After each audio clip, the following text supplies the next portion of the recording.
Mana bugungi ertagimiz asosan qizchalarga taalluqlidir. Arab qizlari qo'g'irchoqni kelinim der ekan. Har bir tug'ilgan ertakda haqiqat tolalari bor. Kichkinagina qizcha Ziyoda onasiga dedi: "Ey onajon, menga kelin sotib olib berishingizni xohlayman." Onasi dedi: "Nozikkinam, go'zalim, bugun bayram emas-ku." Qizcha esa javob berdi: "Qo'shnimizning o'yinchoqlari juda ko'p bo'lsa-da, qizi Nurxonga bir kunda bir nechta yangi va chiroyli kelin olib berishar ekan." Onasi unga shunday dedi: "Uniga chiqib birga o'yna, ikkovingiz dugonasiz-ku axir." Ziyoda qo'shnisi Nurxonni uyidan xafa bo'lib qaytib keldi. Nurxon hech kimga o'zi bilan o'ynashga ruxsat bermaydi.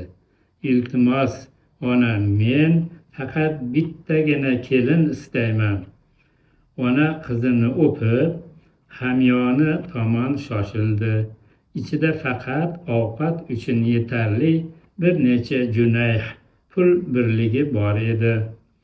Ona qayg'u bilan o'tirib qoldi.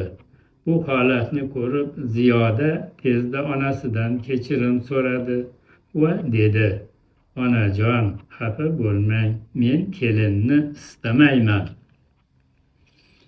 Onasi qizini uyqusi kelguncha ertak o'qib berdi.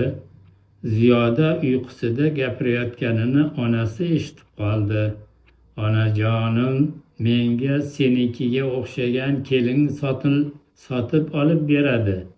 Balki hozir emas, lekin kunlardan bir kun albatta." Onasi Ziyoda uchun qo'g'irchoq tayyorlash haqida o'ylab qoldi. U tikuvchilikka mohir edi. Eski kiyimlar shkafidan bir nechta parchalarni tanladi. Keyin ozgina puliga qo'g'irchoq uchun zirak va chiroyli rangli bezaklar sotib oldi.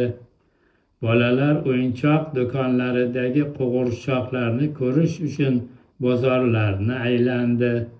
Onasi uyga qaytgach, qo'g'irchoq uchun turli shakllarni qog'ozga chizdi. Ammo an'anaviy uslubni takrorlashni istamadi. Ziyodaga boshqa qo'g'irchoqlardan ajralib turuvchi, noyob, o'zgacha bir kelin tayyorlashga qaror qildi.